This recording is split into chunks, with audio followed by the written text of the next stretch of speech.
Olá, gente, sejam bem-vindos a mais um Go Podcast. Hoje eu tenho uma visita super especial, uma amiga mega querida, Débora Carioca, brasileiríssima, que mora aqui em Vancouver desde 2019. Seja bem-vinda, Débora. Muito obrigada, Seja meninas. muito bem-vinda, Débora. Muito obrigada. Gente, muito prazer em estar aqui de volta. Espero que vocês gostem desse nosso bate-papo. E Débora, vamos lá, comece nos contando como o Canadá surgiu na sua vida. Ai, é uma história muito longa. Vocês estão prontos para escutar? Vamos!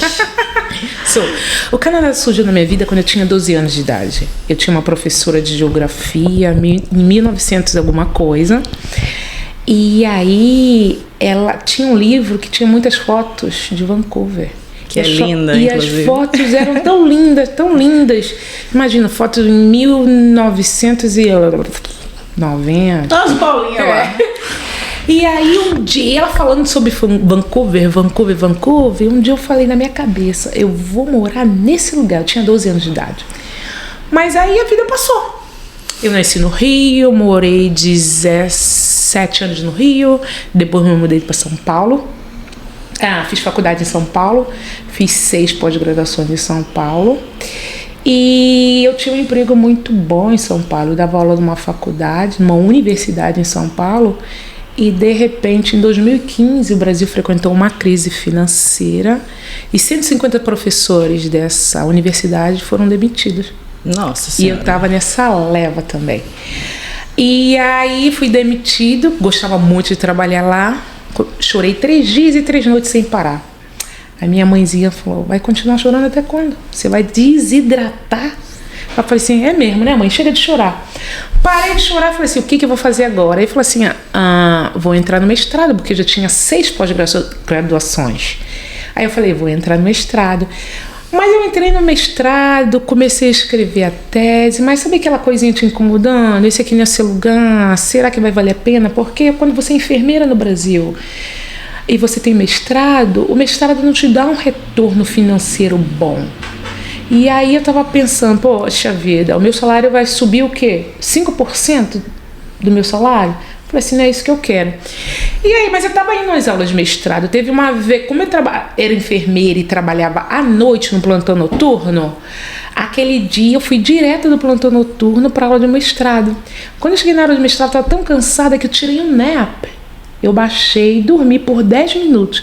Quando eu dormi, abaixei a cabeça e dormi por 10 minutos, eu vi a foto de Vancouver.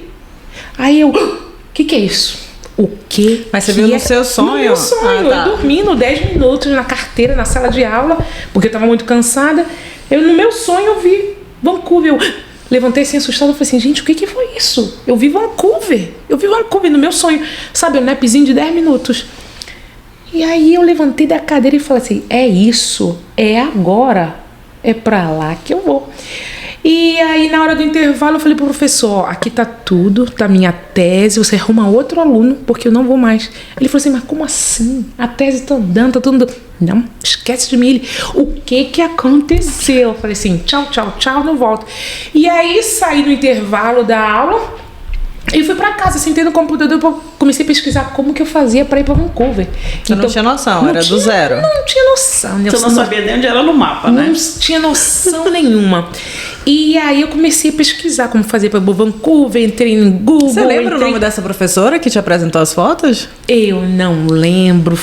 Foi lá em Niterói, em São Gonçalo. Que imagina o impacto na vida de uma pessoa, né? Uma professora com uma criança de 12 anos mostrando as fotos. De 12 anos. E aquelas fotos... Eu lembro que naquela época a Coca-Cola fazia as propagandas no Canadá. Sabe o caminhão da Coca-Cola passando na neve, nas montanhas? E eu acho que minha mente ficou associada àquelas fotos do livro. Que interessante. Eu tinha 12 anos, não tinha noção onde era esse tal desse Vancouver. E aí... Tudo bem, né? E cheguei em casa, comecei a pesquisar, entrei no YouTube, comecei a pesquisar. E aí eu falei assim, vou fazer meus documentos para ir para Vancouver. Sem estratégia, não sabia se eu vinha estudando, passeando, nada. Aí eu falei assim, porque eu tinha feito uma viagem com minha irmã um ano atrás, em 2014, nós fomos para as Ilhas Gregas. E quando você viaja, você pesquisa fotos, como faz para chegar, tudo. Mas quando nós chegamos nas Ilhas Gregas... eu tive um baque muito grande, porque eu falei assim, puxa vida, eu não pensei que as Ilhas Gregas fosse isso. Pra mim, eu tava esperando mais. Gente, eu tô nessa pegada aí, eu espero mais. A minha expectativa, eu acho que foi muito alta das Ilhas Gregas, e eu me decepcionei. E eu falei assim, eu vou fazer uma visita nesse tal desse Vancouver. Pra ver se é isso mesmo. Pra ver se é isso mesmo, se as pessoas são legais, se vale a pena. E aí, um mês, ficou tudo pronto. Visto, tudo pronto pra ir pra E seu pai falava o quê? Isso foi em 2015. Então, em 2016, eu peguei as férias do hospital que eu trabalhava e vim pra cá estudar inglês pra conhecer Vancouver. Eu falei pro meu pai, eu vou pra Vancouver. Aí meu pai falou assim, vai pra onde? Vancouver, onde fica isso? Eu falei assim, fica no Canadá. Ele, ali no Canadá. Ele falou assim, Canadá? Onde fica o Canadá, Débora? Eu falei assim, eu não sei, eu só sei que vou entrar no avião, o piloto vai dirigir até lá e vai me deixar lá no aeroporto. Vou pegar o avião aqui. A gente morava perto de Guarulhos, a gente morava em Tatuapé. Eu falei assim, vou pegar o avião aqui, pai. E daqui ele vai me deixar lá em Vancouver, lá no Canadá. Aí meu pai, mas pra que lado fica? Eu, não sei, o piloto sabe. Eu falei, meu pai, não sei, o piloto sabe. Bom, enfim, vim pro Canadá. E quando eu cheguei aqui, eu fiquei tão apaixonada com a segurança, com a beleza, o fato de você ter montanha, o fato de você poder ter neve, o fato de você poder ter praia. Eu fiquei tão encantada que eu passei 45 dias aqui estudando inglês. Quando a gente sai do aeroporto, que veio pelo lado esquerdo as montanhas com a neve no topo, aquela imagem fixou pra mim logo que eu cheguei. Foi o meu primeiro amor, assim, aqui em Vancouver. É lindo demais. É muito lindo. E aí, quando chegou meu dia de ir embora, que eu vim só explorar para ver como que era, se as pessoas eram amigáveis, se eram friendly, se era legal. Quando eu peguei o avião para ir embora pro Brasil, eu peguei uma folha e no voo de volta pro Brasil, eu comecei a escrever. Você ficou quanto tempo aqui? Eu fiquei 45 dias. E aí eu fiz um plano manuscrito, onde eu precisava economizar para juntar dinheiro para estar aqui em 2 anos, definitivamente. Então, no meu plano, eu cortei mão, pé, cinema, restaurante. Então, fui cortando tudo, todos os excessos da minha vida que não tinha valor, porque eu planejava algo maior. E foi assim, 2 anos depois? Menos. Então, e aí o meu projeto deu tão certo que era para estar em dezembro de 2019 no Canadá. Eu consegui economizar tanto a grana e tudo deu tão certo que eu cheguei aqui em fevereiro de 2019. Era pra ser, né? Era pra ser. E aí eu vim como estudante, mas... Você nem gosta de estudar, né? Eu vim como estudante. Estudar em português é uma coisa, agora estudar em inglês é um desafio muito grande, porque não é nossa língua materna. E vocês sabem, nós brasileiros nunca temos uma influência boa do inglês quanto no Brasil, estudando no Brasil. Mas eu te falo que eu acho que a dificuldade não foi nem só no inglês. Eu acho que a metodologia deles é um pouco diferente, pelo menos na minha área. Eu acho que você pode falar um pouco da sua. Eu tenho um background da área financeira, então eu escolhi fazer um curso de finanças para não ter que estudar. Eu falei assim, estou amamentando um filho de 8 meses. Eu falei, eu não quero estudar, só que eu tenho que. Então eu escolhi um curso na minha área. Eu lembro que a primeira semana a Renata me ligou. E aí, como é que tá? Eu dentro do Skytrain, eu falei, Renata, não vou dar conta. Menina, tá impossível. Primeiro que eu não sabia que eu que tinha que levar tudo impresso. Eu cheguei lá, eu sem material nenhum. Eu já tinha perdido uma semana de aula, então eu já cheguei atrasada. E eu achava, a primeira semana foi só apresentação, entendeu? Exatamente. E não é. Então é muito acelerado. É muito acelerado. E quando eu cheguei aqui, eu tinha perdido 1 mês de aula. Nossa. Eu cheguei e perdi 1 mês de aula porque o visto não ficava pronto.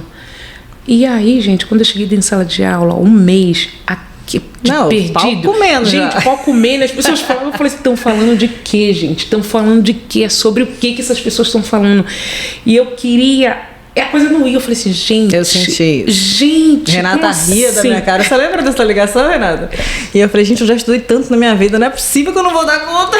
Eu falei assim, gente, não vai dar, porque a aula já começou. Eu gosto de fazer tudo certinho, certinho. E já tinha 1 mês de aula, 1 mês de aula em inglês. Eu falei assim, pronto, acabou. Tentei, não deu. Eu falei, você quer saber? Vou partir pro plano B. E aí saí do college e investi em sponsorship. Muito bom também. Investi em sponsorship. E aí, quando eu comecei a procurar pro sponsorship, era início do Covid. Oh my God. Peraí, gente, vamos botar parênteses aqui. Explica sponsorship. O que ela tá querendo dizer é que ela decidiu parar de estudar para procurar um emprego que apoiasse ela na autorização de trabalho, que ela pudesse mudar de estudo para trabalho. Isso. Então, assim, é algo que, tipo, para quem tá aqui dentro é mais fácil, né, do que para quem tá aí no Brasil. Não é impossível, mas aqui é mais fácil, né? Então aí você foi atrás e pegou logo no Covid, né? Isso, eu fui atrás. Como eu sou enfermeira pediátrica, neonatologista e pediátrica no Brasil, e eu tinha trabalho em neonatologia e pediatria há uns 17 anos, eu falei, vou investir nessa área, vou arrumar um emprego como caregiver, que é o nanny, e de recém-nascido. Maravilhoso. Sim. E aí, mas quando você está aqui em Vancouver, quando você está aqui no Canadá, não adianta você trazer só referência do Brasil, porque não vale nada. As pessoas precisam te conhecer. E aí você precisa ter uma referência, precisa ter alguém que te conhece, que abre as portas para você, que fala, ela trabalhou para mim, ela é uma brasileira, mas é uma pessoa boa. Entendeu? Ela tem um serviço confiável. E aí, quando eu vim pra cá, eu procurei uma igreja pra ir. Porque eu ouvi num podcast, uma entrevista uma vez, uma menina falando que o melhor lugar para encontrar amigos no Canadá e nos Estados Unidos era a igreja. Renata sempre fala isso, né? Que as pessoas meio que se apoiam, se ajudam. Exatamente. E eu procurei a igreja e foi a melhor coisa que eu fiz na minha vida, porque as pessoas me ajudavam. Eu aqui sozinha, solteira, sem pai, sem mãe, sem família, sem ninguém. E aí eu comecei a ajudar na escola dominical, aos domingos de manhã, nessa igreja. De repente eu entrei no Facebook, mudei meu plano. Fui pro plano B, atrás de um emprego, para alguém me sponsorar para eu ganhar o pior aqui no Canadá. E aí comecei a procurar no grupo de Facebook. E aí tinha uma moça lá, escreveu que procurava, precisando de uma caregiver para ajudar com os filhos dela. Eu falei assim, ela morava pertinho. Eu falei assim, I'm available. E aí eu falei assim, a gente pode conversar. Ela me chamou, ela falou no Facebook, ela falou assim, nossa, que legal, eu te conheço. Eu falei assim, você me conhece? Eu te conheço. Eu falei assim, mas da onde você me conhece? Eu abri a foto dela 5 vezes, não conhecia aquela mulher. Eu te conheço da igreja. Eu falei assim, mas que igreja? Eu falei assim, na igreja que você faz domingo de manhã. Eu falei assim, legal. É? Aí eu falei assim, que legal. Mas não conhecia ela. Ela vem aqui na minha casa pra gente conversar. Cheguei na casa dela conversando com ela, não reconheci ela. Quando os filhos dela me viram que, tia, quando eu vi os filhos dela, eu falei assim, agora eu conheço, porque eu cuidava dos filhos dela legal. Na escola dominical. Então ela foi a minha primeira porta. Então ela abriu as portas para mim. Eu trabalhei para ela, acho que foi uns 3 meses. E aí, de repente, chegou o Covid, lockdown, ninguém vai para a escola, ninguém sai de casa, todo mundo se tranca. Ela falou assim, eu tô em casa, meu marido tá em casa. Eu falei assim, eu também tenho que ficar em casa, o mundo inteiro tem que ficar em casa. E aí nós temos tchau uma para outra, mas ela foi a primeira moça que me abriu as portas, porque ela me conhecia da igreja, entendeu? Sim. Então foi minha primeira referência canadense. E aí depois eu falei assim, começou o lockdown, o que eu vou fazer? Aí eu falei assim, Deus, não vou ficar em casa, né? Aí todo mundo, os meus amigos, uma leva de brasileiros saíram do Canadá, voltaram pro Brasil, todo mundo desesperado porque o mundo estava acabando. O mundo estava acabando, saíram uns 10 aviões de brasileiro, tudo pro Brasil. O consulado mandou aviões para pessoas que não podiam sair, lembra? Exatamente, todo mundo desesperado. Eu falei assim, gente, foi tão difícil chegar aqui, foi tão difícil esperar por esse visto, foi uma ansiedade tão grande que eu falei assim, eu não vou voltar pro Brasil. Aí eu morava com uma amiga que era minha roommate, a Juliana, ela, Débora, a gente vai ficar aqui, você não vai pro Brasil? Pelo menos está do lado da sua família. Ela falou assim, eu vou. Eu falei assim pra ela, Juliana, eu não vou não, você sabe, eu vou ficar aqui. Foi tão difícil chegar aqui, se for pra morrer, se o mundo for acabar, vai acabar aqui mesmo, eu vou morrer aqui mesmo, não vou voltar pro Brasil, não vou voltar. E falei, não Mas voltei. você sofreu homesick, que é aquela saudade de casa que doentia? Sofri, quando eu cheguei aqui com 6 meses eu tive que voltar. Tive que voltar pra aliviar o coração. 6 meses, voltei a aliviar o coração e tô aqui de volta. Isso foi em 2019. E aí, enfim, esqueci onde tá. Não, aí você saiu da casa, né? Todo mundo ficou em lockdown. Aí você foi procurar um outro trabalho. Aí né? eu fiquei, aquele desespero, todo mundo desesperado. Eu falei assim, não vou voltar pro Brasil, vou ficar aqui. Eu falei assim, vou procurar outro emprego. E agora eu quero um emprego que me dê um sponsorship, porque agora eu já tenho uma referência dessa mulher. E aí fui de novo no Facebook, porque o Facebook aqui no Canadá, ele é uma rede muito forte. Ainda é forte. Você procura empregos e bons empregos no Facebook. Não é uma rede social aleatória que nem a gente usa no Brasil para saber da vida de fulano. Dizem que no Brasil tá até falindo o Facebook, né? As pessoas mudaram para as outras plataformas, mas aqui eu ainda sinto isso. Aqui é muito forte, o network Facebook é muito forte. E aí tinha um homem procurando uma caregiver, uma nanny, porque o bebê dele tinha acabado de nascer. O bebê dele tinha 20 dias. Eu falei assim, 20 dias, é isso, eu quero um recém-nascido. E aí ele falou, eu morava em Kitsilano, aqui em Vancouver, ele morava em Steveston. Aí quando ele falou Steveston, eu falei assim, caramba, gente, onde fica isso? Fui eu lá no mapa. Eu falei assim, não quero não, muito longe. Você morava aqui não, tá? Eu morava em Kitsilano, do lado da praia. Do lado da praia. Eu falei assim, eu não quero sair do lado da praia. Uma vibe boa, só jovens.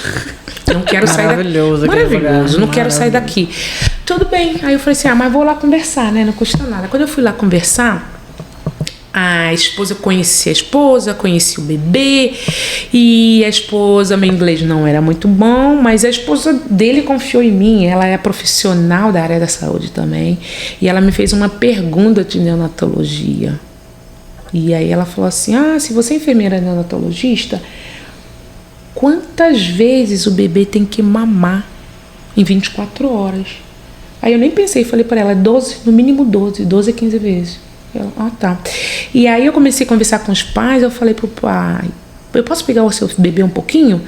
Como eu estava acostumada a trabalhar na UTI de Natal com o bebê debaixo do braço, ninando e fazer as coisas, eu peguei o bebê da mão do pai, botei debaixo do braço e comecei a conversar. O pai e a mãe falaram assim, o meu bebê. Eu falei assim, mas ele tá aqui, tá bonitinho. E eu conversando com eles na entrevista. Conversando com eles, eles ficaram assim, parados olhando pra minha cara, eles falaram assim, você pode começar amanhã? Eu falei assim, posso começar amanhã. Não queria, porque era longe, lá. Não, ter você como caregiver, poxa, com o background que você tem, quem é que não quer, gente? Pelo amor de Deus. Mesmo meu inglês não era muito bom. Não importa, só pelo seu conhecimento. E aí comecei a trabalhar com eles, mas só que ela tinha duas tantas. Eu, que era brasileira, não entendia quase nada inglês, e tinha uma canadense. A fulana, quando aquela canadense babá chegava na casa, a fulana ela chegava falando já na porta, e as coisas fluíam. Eu falei assim, Jesus! Onde foi que amarrou meu jegue, né? E eu falei assim, Jesus! Bom, enfim, o tempo foi passando, o bebê ficou doente. Aí eu comecei a trabalhar. E depois de 3 dias que eu comecei a trabalhar, ele falou, vamos fazer um trial, vamos fazer um teste. E aí ele falou pra mim, o pai e a mãe, a gente não consegue dar banho nele, o bebê com 25 dias, a gente não consegue dar banho nele. Eu falei assim, por quê? Porque toda hora que a gente põe ele na banheira, ele berra, ele bate na gente, ele grita, a gente desiste. E a gente bebê não dá banho. Dias? Pelo amor de Deus. Sim. Aí eu falei assim, mas não consegue, ele grita. Aí eu falei assim, eu posso dar o banho? Aí ela falou assim, se você conseguir. Eu falei assim, eu posso dar o meu banho como eu dou no Brasil? Ela pode, fica à vontade. Eu peguei a criança, botei na banheira. A criança não chorou. A criança não berrou. E eu fui dando banho e conversando com a criança. Conversando com aquele meu inglês. Fui conversando com a criança. A criança não chorou. A criança tomou banho bonitinho. A criança dormiu no banho. O que eles faziam? Botavam água com gelo? Não sei. Eu não sei. A criança dormiu no banho. Aí no outro dia eles ficaram assim de boca aberta. Dormiu. Relaxou, dormiu. Aí no outro dia o pai falou assim, posso dar o banho? Pode dar o banho. Eu fico observando. Botou a criança no banho, a criança berrou. Quando eu fui ver, a água tava gelada. Era pleno maio, tava nevando e a água tava gelada. Eu falei assim, mas pai, essa água tá gelada. E o pai falou assim, mas como que eu sei que a água tá boa pro bebê e não tá boa pra mim? Tá boa pra mim, tá boa pro bebê. Oh, Jesus. E aí tive que explicar, dar aquela aulinha todinha, lá, expliquei tudinho. Aí eu falei assim, para. Aí eu falei, segura o bebê, enrolei o bebê, segura o bebê. Aí preparei o meu banho. Fui dar o banho pro bebê, o bebê no banho, dormiu de novo. Eu falei assim, a água tem que estar boa pro bebê. Aí eu tive que explicar tudo. Enfim, depois de um mês, o bebê ficou doente. Foi pro hospital, febre. Passaram no médico com o bebê, o médico deu antibiótico pro bebê tomar. Aí vou eu trabalhar de novo. Quando eu chego de manhã para pegar o bebê, a mãe, fomos no médico, blá, blá, blá, blá, blá, tem antibiótico, mas a gente não consegue dar antibiótico pro bebê. O antibiótico era para dar na boca. Eu falei assim, mas como não consegue? É porque ele bate na gente. Gente, essa família é esquisita. Não, primeiro filho, todo mundo fica meio... O bebê tem um medo, nem força pra bater em ninguém. Aí eu falei assim, mas vocês são dois, o bebê é um, mas a gente não consegue, ele bate, ele briga com a gente. Falei assim, mas vocês dois se ajudaram? A gente se ajudou, mas a gente não conseguiu. Aí o que eu fiz? Falei assim, tá bom, beleza. Peguei o bebê, li o antibiótico, peguei o antibiótico, botei no dosador. Posso dar a medicação? Ela pode. Ficaram os dois aqui olhando pra minha cara, eu bebi. Botei o bebê no meu colo, expliquei pra ela em inglês. O bebê berrou, o bebê chorou. Aí eu falei assim, caraca, eu faço isso todo dia, 17 anos, meu. O bebê nunca berrou. Aí eu parei e falei em português com o bebê. Botei ele aqui e falei em português, olha, você tá doente, esse aqui é antibiótico pra você, eu não quero chororô, você vai abrir a boca, vai engolir esse antibiótico, porque esse antibiótico tem gosto de morango e você vai ficar melhor. Você tá com febre, você precisa. O bebê com 1 mês de idade, 25 dias de vida, ele abriu a boca, ele engoliu o antibiótico e ele ainda pediu mais. Eu falei em português com a criança com 25 dias. A mãe e o pai ficou assim olhando pra mim. Ele tomou e pediu mais.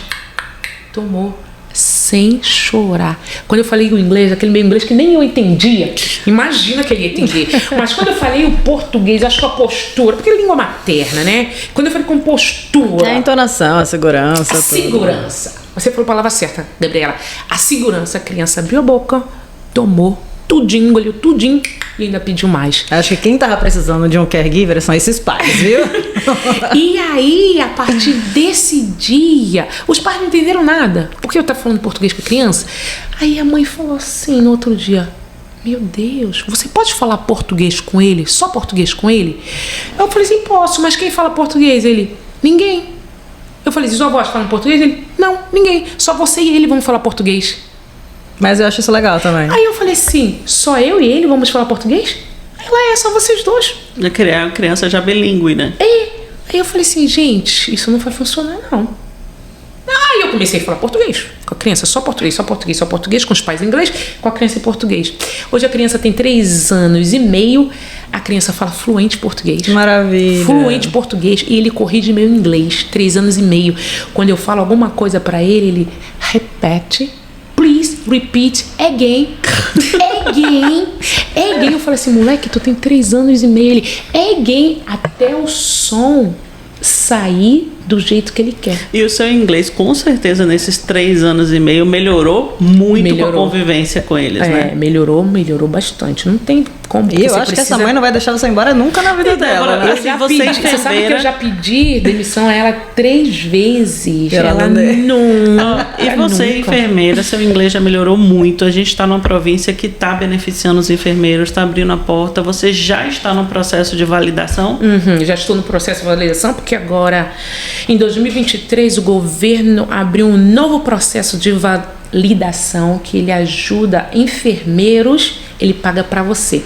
Então o governo ele banca $16 mil para cada enfermeiro que quer se tornar enfermeiro aqui, que quer validar o diploma. Então, esse valor é para os cursos, né? Para validação, não é para o uso pessoal da pessoa usar como quer. Não. Entendi. É só para validação, com estudo, com livros, com provas, porque cada prova tem um custo alto. Eu fiz uma prova dia 25 de novembro, que o custo dela é uma prova no laboratório, que a gente chama de Simulation Lab. A prova é $3.500.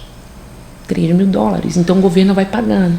Entendeu? Ô Débora, eu ouvi no seu testemunho assim de como que você perdeu o trabalho no Brasil e chorou 3 dias e tudo, e veio pra cá sem nem saber onde Vancouver ficava. Eu vejo uma mulher guerreira Uma mulher que não ficou parada esperando as coisas acontecerem, mas correu atrás de fazer acontecer.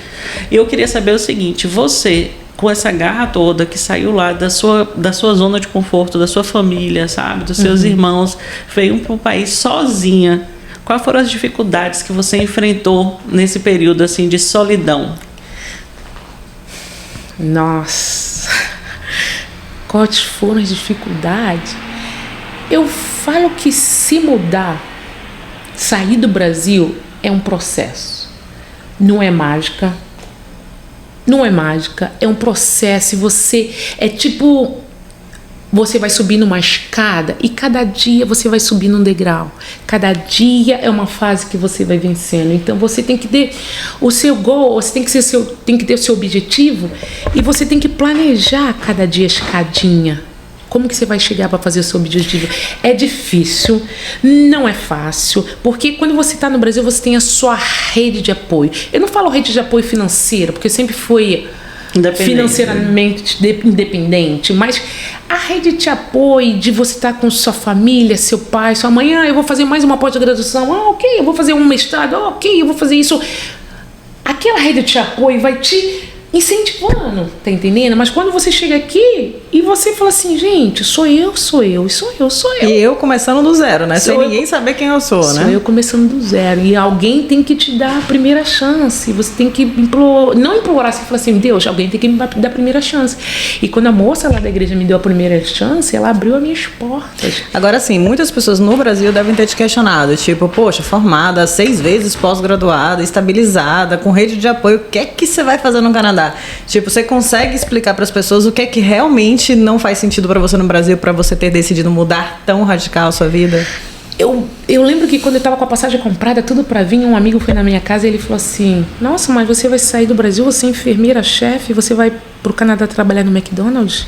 Lavar privada? Eu escutava muito isso. Vai lavar privada? Ele falou pra mim, você vai trabalhar no McDonald's? O Andrezinho, o André Gaba, até hoje, eu não esqueço dessa fala dele. E como eu queria, o meu sonho era morar no Canadá e ser fluente em inglês. Eu sempre quis ser fluente em inglês.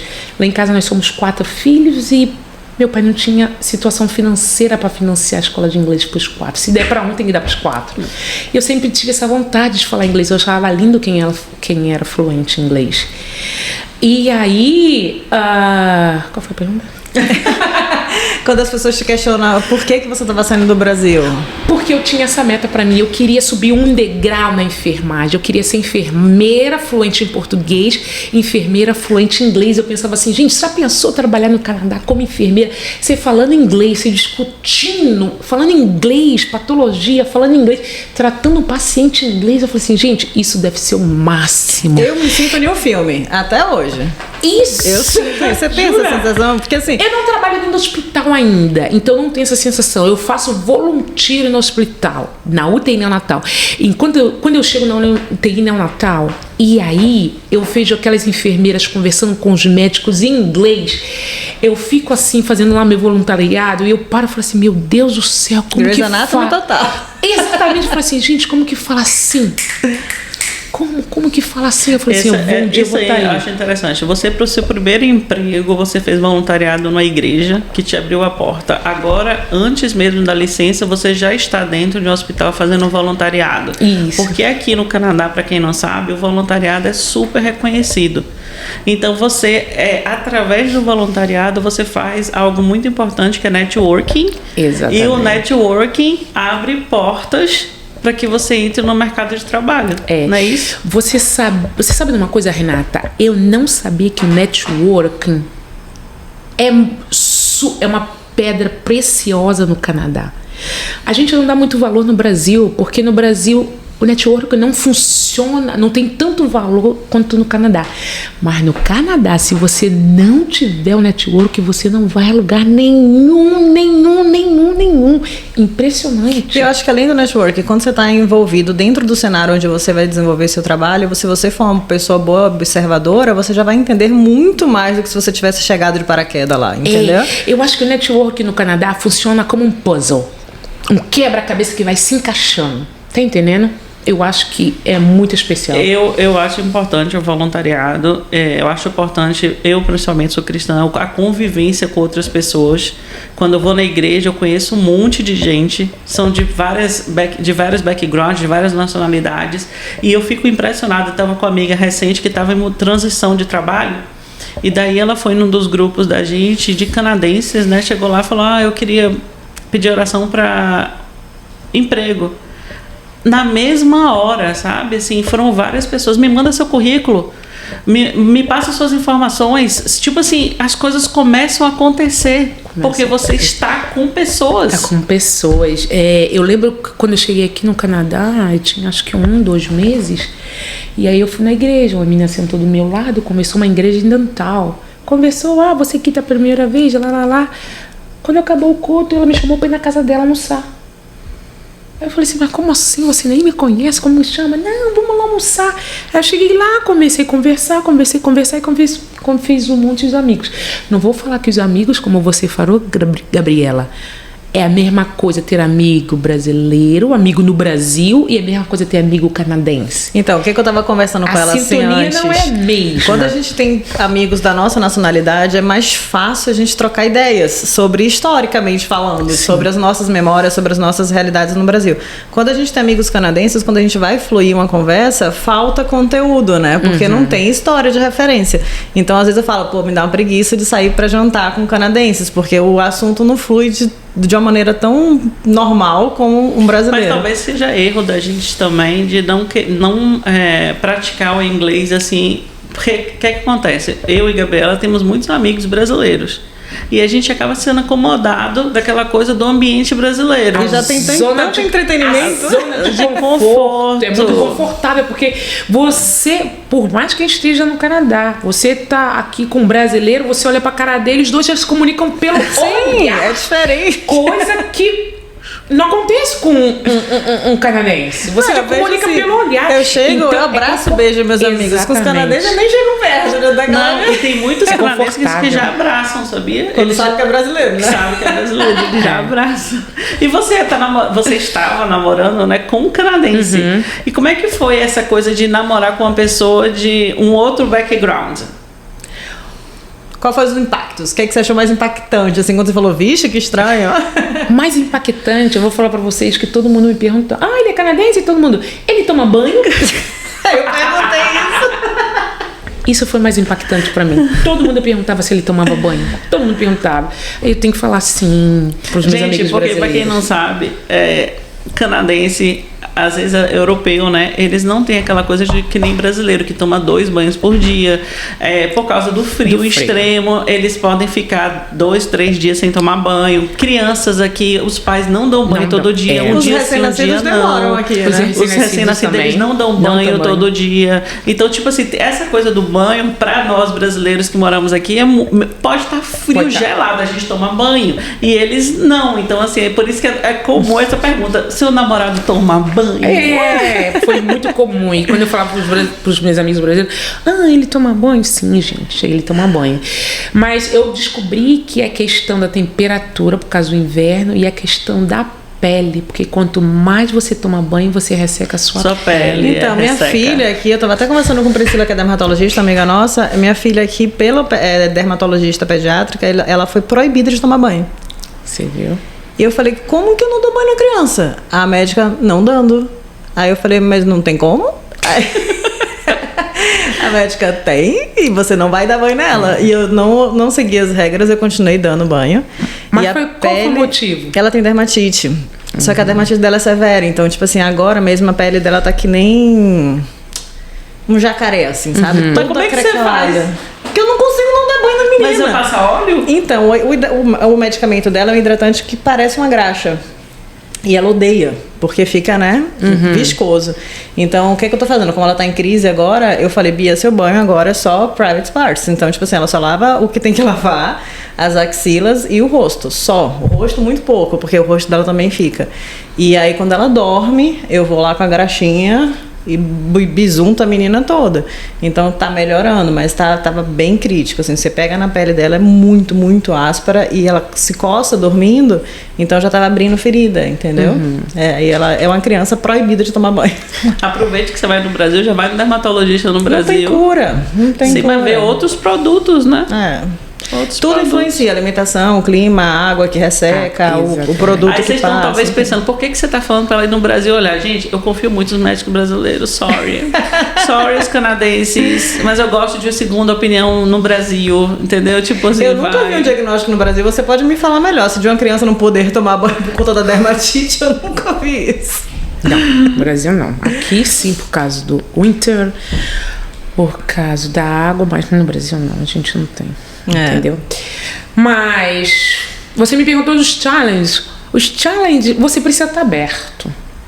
Você precisa estar aberto a tudo, porque uma piada que você fala faz muito sentido pra você. Eu tava rolando no chão, mas o meu namorado olhava pra minha cara e falava assim... Não, e a mesma coisa, quando eu ouço piada canadense, o que é isso? Exatamente.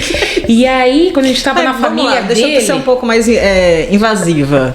Beijo. Diz que beijo de gringo não tem língua. Aqui o beijo é brasileiro também. Então, tipo assim, nas intimidades, você teve esse impacto também ou é mito? Não tive esse impacto não, porque esse meu namorado, ele era bem... Latininho. Bem latininho. Ele não nasceu no Canadá, ele é irlandês.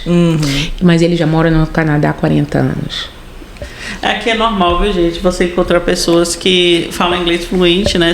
Vieram de outros países, ou os pais vieram de outros países, eles nasceram aqui, mas continuam com a ligação com os países de origem. Entendeu? Então mas ele era assim, bem ciúme, grude, como que é? Sim, ciúme a gente não pode nem colocar, porque acho que por ser brasileiro, ele gosta muito da cultura brasileira, ele gosta muito da mulher brasileira. Mas ciúme era número 1. Ele era ciumento? Porque eu achava que canadense era mais frio, naturalmente, assim. Não sei se é impressão minha. O que ele falava é que eu sou muito grande, chamo muita atenção, onde eu passo todo mundo vê. Ai, que maravilha! Isso é o que ele falava demais. Interessante. Mas é isso, você precisa jump na cultura. E quando você tem um relacionamento com um canadense, você entra na cultura dele, você sai da sua vida e entra na vida dele. Então você tem que... Mas é uma relação boa, porque pelo menos na minha parte é um homem que faz tudo por você, lava, passa, cozinha. Isso os homens daqui são melhores, dobra suas roupas, pega suas roupas, lava, dobra, põe na gaveta. Eu falei assim, gente... Eles são mais independentes aqui, né? Não tem pessoas que ajudem, não tem mamãe pra cuidar. Não tem. E eles saem de casa bem cedo, né? Sim. Eles deixam de morar com os pais bem cedo, então eles são muito mais práticos do que a gente. A gente não, acho que diferente, eu posso estar falando besteira, me corrijam se eu estiver errada. No Brasil, a regra geral é homem é o provedor, traz dinheiro para casa, e a mulher que se vira trazendo dinheiro para casa e trabalhando, lavando, passando, varrendo. Aqui eu acho que os dois são muito produtivos por necessidade, então os dois trabalham fora e os dois trabalham dentro de casa também. Eu tenho essa sensação. Vocês concordam comigo?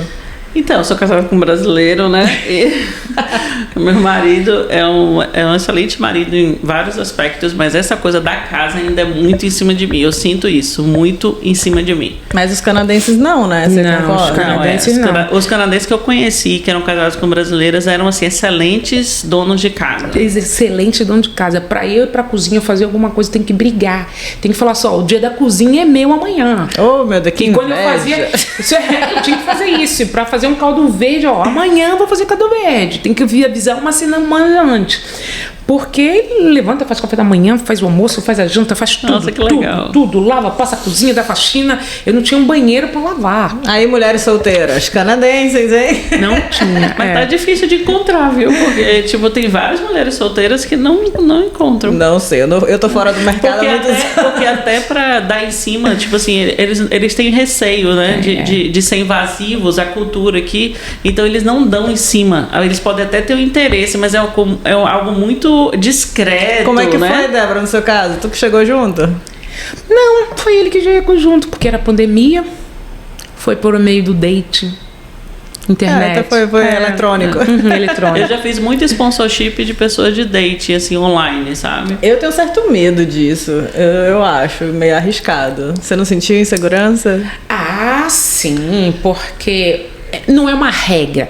Todos são ruins. Claro que não. Todos os pastores são ladrões. Todos os advogados são trapaceiros.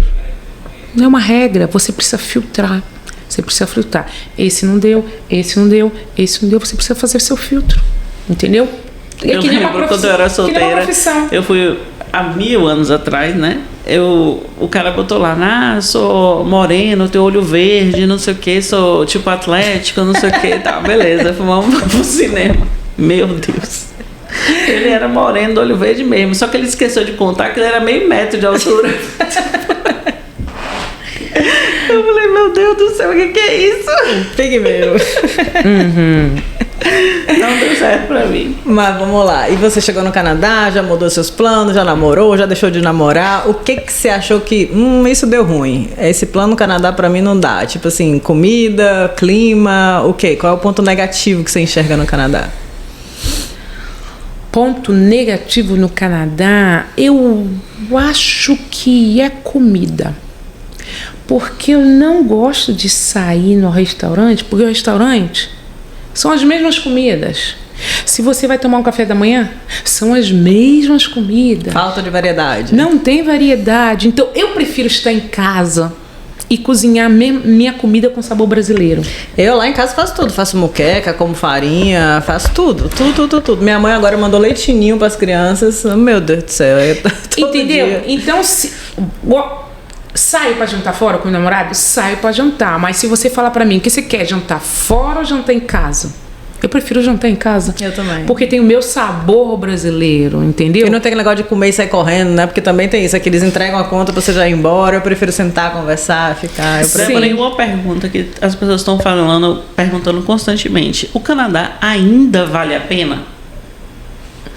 Olha, pra mim tá valendo a pena, tá super valendo a pena, porque agora eu tô às vésperas de receber o meu PR. Não, já foi aprovado, só tá faltando cartão. Só faltando cartão.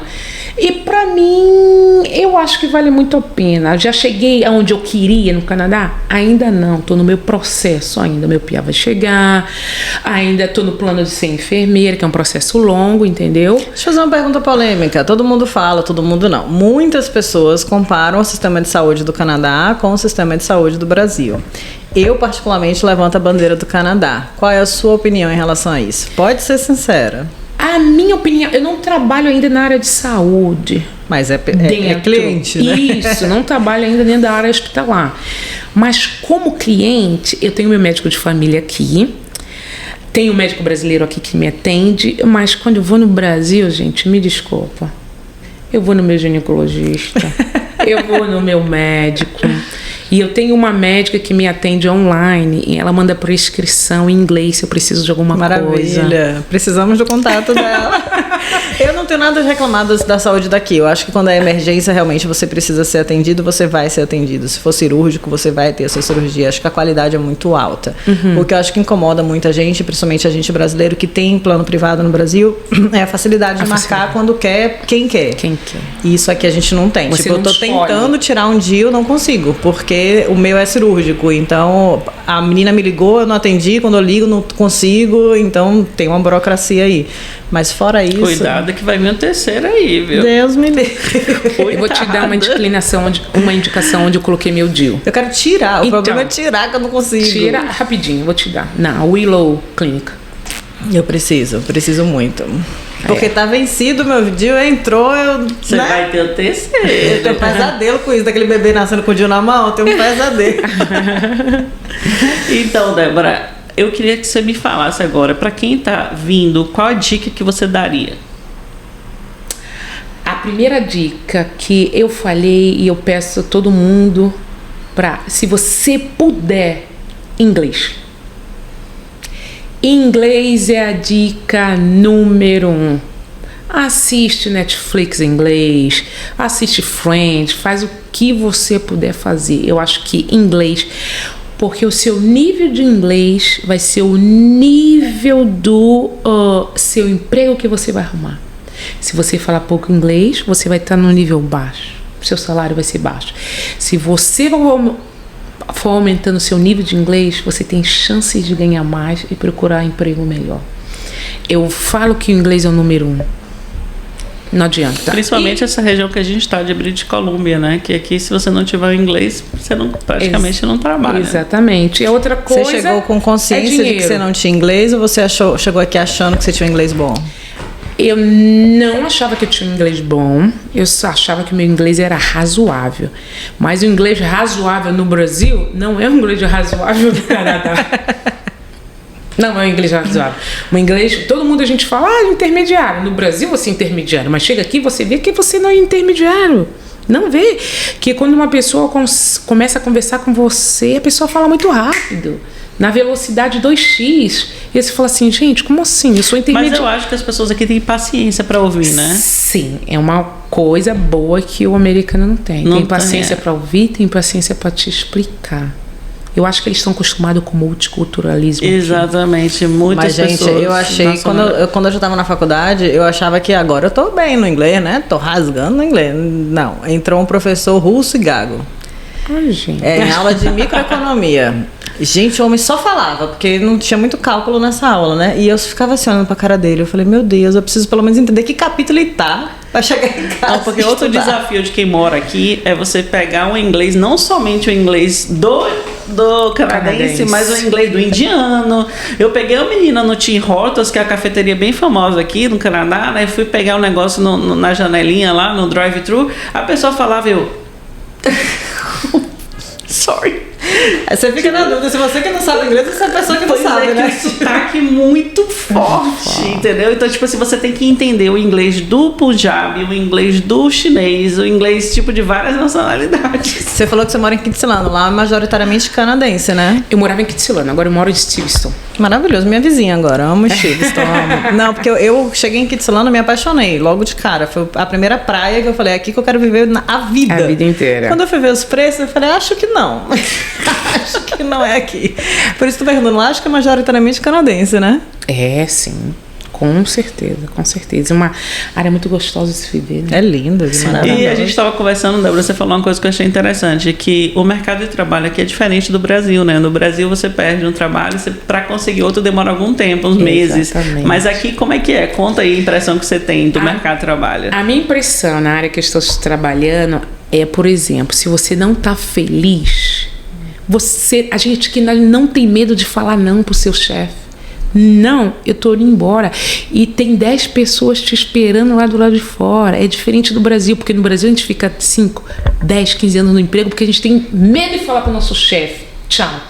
Porque você vai ficar 8 meses, 10 meses, 1 ano procurando outro emprego. Aqui a realidade é diferente. Então, o emprego corre atrás de você. Tem 10 pessoas te esperando. Eu super concordo com você. E aqui, sabe o que acontece, Gabriela? Aqui você negocia o seu salário.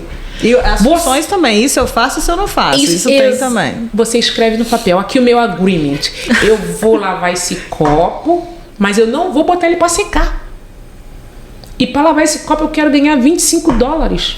Agora eu vejo pessoas falando que não tem emprego. Aí eu não entendo. E o chefe fala para você assim, mas por que você acha que você precisa ganhar $30 por hora para lavar esse copo e você não quer botar para secar? Eu não vou botar para secar, porque minha função é só lavadora de copo. Eu não vou virar ele para secar. E ele fala, mas você não pode virar? Não posso. Aqui eu quero isso, você vai me dar isso? Ele, tá bom, você está contratado. Aqui você negocia o seu salário e você negocia o que você quer fazer. Gente, é louco. Eu acho... No Brasil não, você arruma um emprego. Quem determina o que você vai fazer é o seu chefe. Você vai fazer. E você não pode falar pro seu chefe, ok, aqui eu escrevi no computadorzinho da minha casa o que eu quero fazer. Não. E hora extra, goela abaixo. Exatamente. Mas eu acho, Gabriela, que esse negócio que você falou, tem pessoas que falam que não conseguem trabalho. Eu acho que tem a ver com o que Débora falou no começo, o inglês. A pessoa, às vezes, tem dificuldade no inglês, a dificuldade de comunicação. Nas entrevistas, congela, porque não tem a segurança. É isso, porque eu fico, tipo assim, todo mundo fala, tá muito difícil arranjar emprego. Gente, eu ando pela rua, contratos. Eu falei, como assim tá difícil arranjar emprego? Em inglês. Eu acho que também o maior medo de nós que somos brasileiros na hora de procurar emprego é o medo, o meu inglês. A gente tem que lembrar que quem vai te entrevistar não é um instrutor do IELTS. Não é um instrutor. Porque a gente tá na nossa cabeça, nossa, meu inglês não é bom, nossa, meu inglês não é bom. E como que eu vou pra entrevista pra arrumar? Ele não é seu entrevistador do IELTS, ele só quer saber se você sabe segurar o neném, se você sabe cuidar do neném, ele não tá nem aí. Você precisa ter o mínimo pra se comunicar em inglês. Mas ele não é seu professor do IELTS, ele não quer saber se você tirou 8 no IELTS. Não. Ele quer saber se você comunica, né? E muita gente pergunta isso, eu preciso do IELTS ou do seu PIB pra arranjar emprego? Não, gente, vocês não precisam pra mostrar pro empregador, olha aqui, ó, meu nível 7 de inglês. Eles não te pedem isso. Ele precisa, se você não sabe, mesmo se você vai se candidatar para uma vaga, se você não sabe inglês, não entende o inglês que ele está falando, mas você tem a postura, você tem a firmeza de falar, a pessoa vai confiar em você. Não, você deu o seu exemplo na entrevista com sua chefe, que você não sabia inglês, você sabia cuidar do neném, entendeu? Sabia cuidar do neném. E provou isso. Sabia durante 17 anos, mas o meu inglês, conversei com ela no primeiro dia, no segundo dia, e aí fui mostrando pra ela a minha experiência, e aí foi até o dia que eu perguntei pra ela. Tudo que eu queria era um você quando eu tive minha primeira filha. Óbvio, porque assim, gente, eu tive minha primeira, a Stephanie, nos Estados Unidos, minha mãe não pôde ir. Aquela coisa de morar fora, todo mundo trabalha. Meu marido tinha empresa, não podia ficar em casa junto comigo o tempo todo. Eu sozinha com aquele bebê, que o bebê olhava pra mim e falava, o que eu vou fazer da minha vida? Se tivesse uma Débora, especialista em... Eu amarrava dentro de casa, né? Deixar sair por nada desse mundo. Mas você sabe que aqui no Canadá, a gente tem uma profissão que não é regulamentada, que é o doula. Sim. Doula pós-parto, isso aí salva muito a vida e é uma profissão que você faz muito dinheiro. Explica o que é doula para quem tá ouvindo. Você faz muito dinheiro. Doula é como se fosse uma night nurse, é como se fosse uma babá. Os pais contratam você para cuidar do recém-nascido durante a noite inteira. E ajuda na gravidez também, né? Ajuda no pós-parto. Tem 3 tipos de doula. Tem a doula pré-parto, que ajuda quando o bebê vai nascer e dá todas as orientações para a mãe durante a gestação. Tem a doula pós-parto, que cuida do bebê depois que o bebê nasce. Desde o primeiro dia de vida até 3, 4 meses, depende do contrato. E tem outro tipo de doula para quando a mãe perde o bebê. Entendeu? Então aqui no Canadá é muito famoso. As mães contratam, tem muito emprego para doula, porque a mãe e o pai, eles vão deitar 10 horas da noite e levantam 7 horas da manhã e você fica, o bebê é seu. Das 10 horas da noite até as 7 horas da manhã, o bebê é seu. Então você fica no quarto com o bebê. Que luxo, hein? Se o bebê chora, o problema é seu. E o leite do peito, não tem, tipo... A mãe ordenha o leite do peito e você oferece o leite do peito do bebê. Se aquece o leite do peito, oferece pro bebê a noite inteira. Não, é muito chiqueza. É muito. A hora dessa pessoa deve ser uma fortuna, não vou mentir não, hein? Não, sabe quanto que é a hora? $35 a $50 por hora. Por uma noite bem dormida eu pagaria. Porque eu só fui dormir depois de uns 5 anos. Exatamente. Quem me deu um filho no outro? Nossa. Exatamente. Então, aqui é uma profissão muito legal. E o pessoal aqui, eles contratam doula. Contratam doula sim, porque os pais... Nada melhor do que você ter um recém-nascido e você dormir a noite inteira. No outro dia, a mãe tá feliz, o pai tá sorridente. Deixa eu te perguntar uma coisa, Débora. Pessoas que querem trabalhar como caregiver, por exemplo, que existe um processo de migração para caregiver e agora está até facilitado, né? Porque o tempo de experiência profissional diminuiu, né? Então eu queria te perguntar uma coisa, porque o que eu vejo do mercado, para quem está aplicando de fora, é que aqui é mais fácil para filipinos. Você vê os filipinos sendo muito contratados para essa área de caregiver. Você está vendo os brasileiros entrarem nessa área? Sim. Quando eu comecei a procurar por emprego, algumas pessoas perguntavam, você é filipina? Não sou filipina, sou brasileira. Porque a maioria das nanis aqui, elas são filipinas. Então, quando você fala nani, todo mundo já pensa que você é filipina. Porque vem na cabeça, porque a maioria delas são filipinas. Mas agora nós temos uma rede de nanis brasileiras. Nós temos um grupo no Facebook. A gente tem um grupo no WhatsApp de babás brasileiras aqui em Vancouver. Então, a rede está se expandindo. Entendeu? Legal, bacana. Eu acho que aqui tem mercado de trabalho para todo mundo. Se a pessoa vier bem estruturada, bem preparada, com a documentação correta, se dedicar no inglês, fazer uma reserva financeira para ter conforto, eu acho que não tem como dar errado, gente. E eu acho que o principal você precisa ver com plano A, plano B e plano C. Falar é igual melão de loja. Você veio com alfabeto, plano alfabeto? É o plano alfabeto. Eu acho sensacional, eu sou dessa linha também. Eu vejo muitos clientes, assim, eu converso com muita gente, eles falam assim, porque fulano fez assim, eu quero assim também. Eu falei, gente, fulano é fulano, você é você, vamos lá, como diz minha mãe, você não é todo mundo. Exatamente. Vamos ver as suas possibilidades. Cada um tem uma vida, cada um tem uma... É diferente, é singular. Eu acho que Plano Canadá é singular. O meu advice é, primeiro, inglês, e segundo, dinheiro. Porque eu acho que nada paga. Tá longe da família? Eu acho que abrir um pouco a mente também, né? Porque aqui é muita coisa que você não tá acostumado no Brasil. Tipo vínculo empregatício, tipo desenvolvimento de carreira. Acho que você tem que abrir um pouco a mente, sair um pouco da caixinha também. Eu acho que depois que você se muda, acho que uns 6 meses morando no Canadá, a sua mente abre. É uma coisa que acontece automaticamente. Eu acho que a sua mente abre. Você muda a sua perspectiva de vida, você muda o seu olhar para algumas coisas que no Brasil você tinha o seu olhar fechado, era totalmente preconceituoso. E quando você vem aqui para fora, você muda o seu olhar, o seu ponto de vista. Você sentiu algum preconceito aqui? Por ser negra? Por ser imigrante, por ser brasileira, qualquer coisa. Nunca. Eu também nunca, assim, tipo, por ser brasileira, nunca... Agora, engraçado, essa semana minha sobrinha tá lá em casa, sobrinha parte de Edson, negra.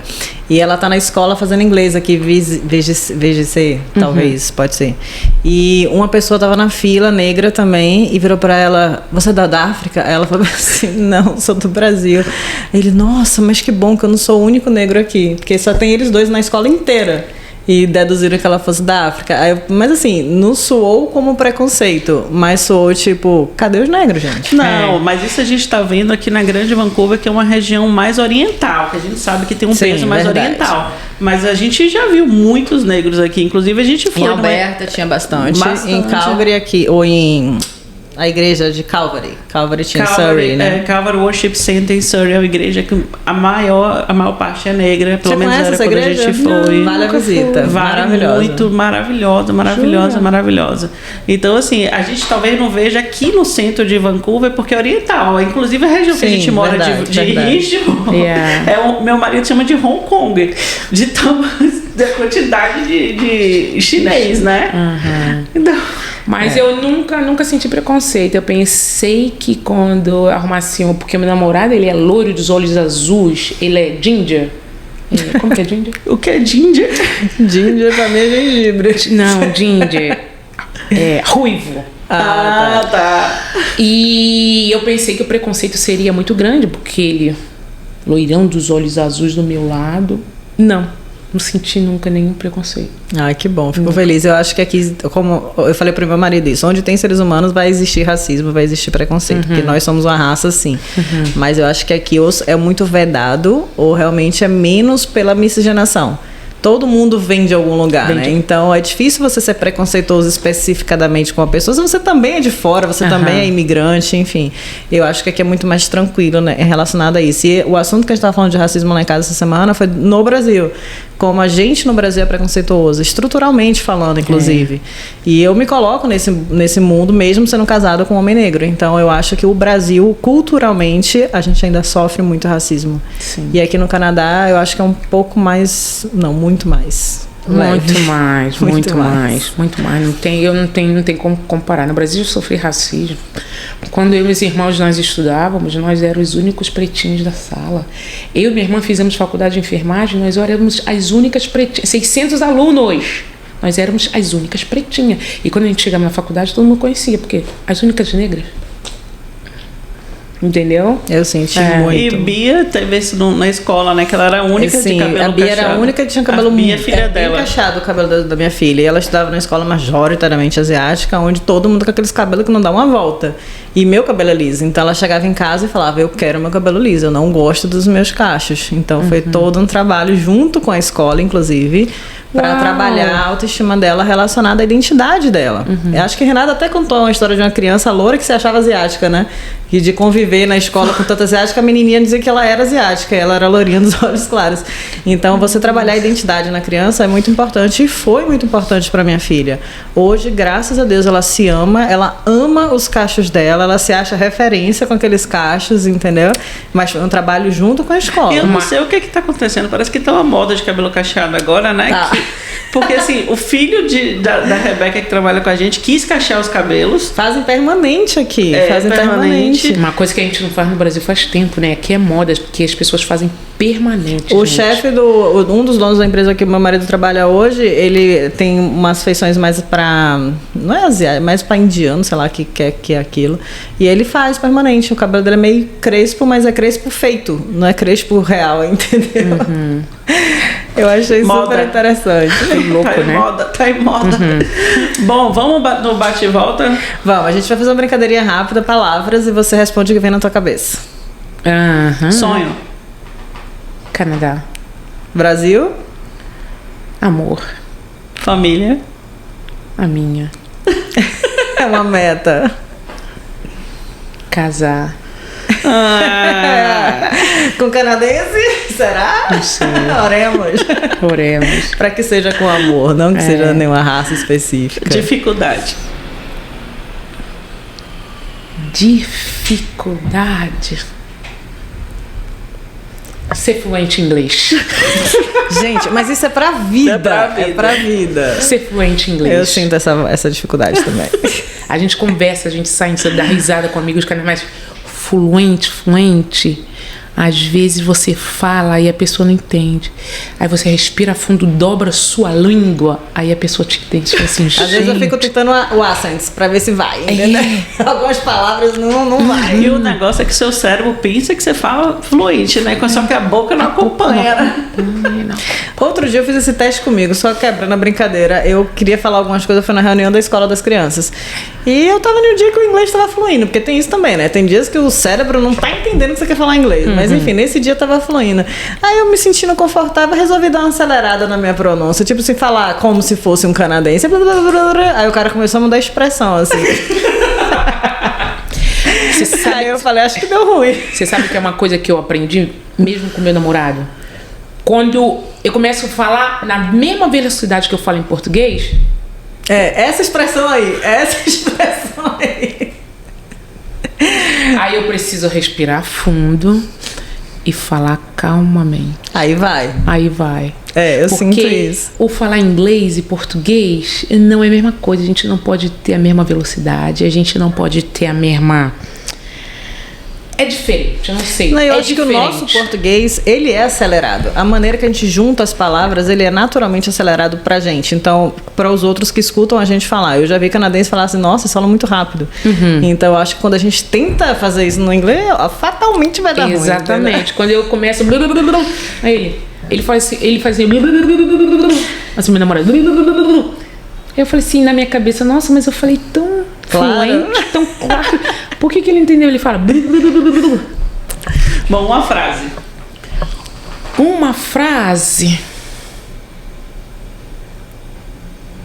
Nossa.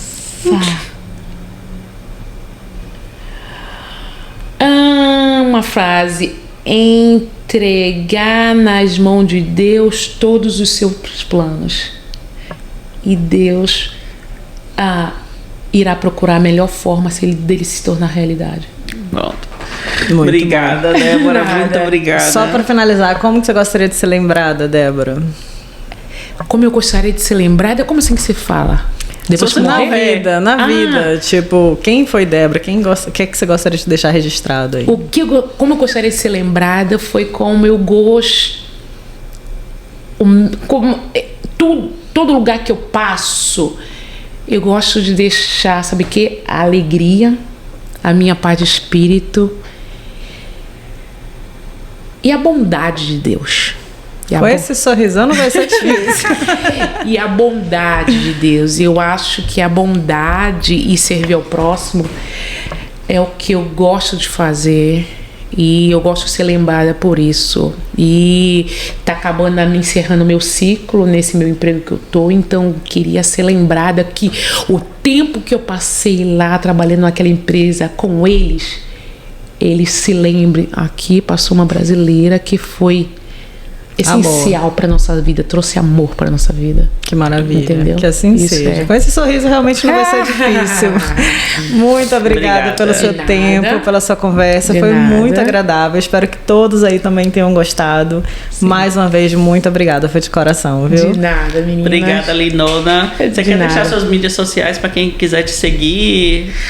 Eu não faço muito propaganda de mídias sociais, não. Eu só tenho o meu Facebook, que é Deborinha Carioca, e o meu Instagram, que é Deborinha Carioca também.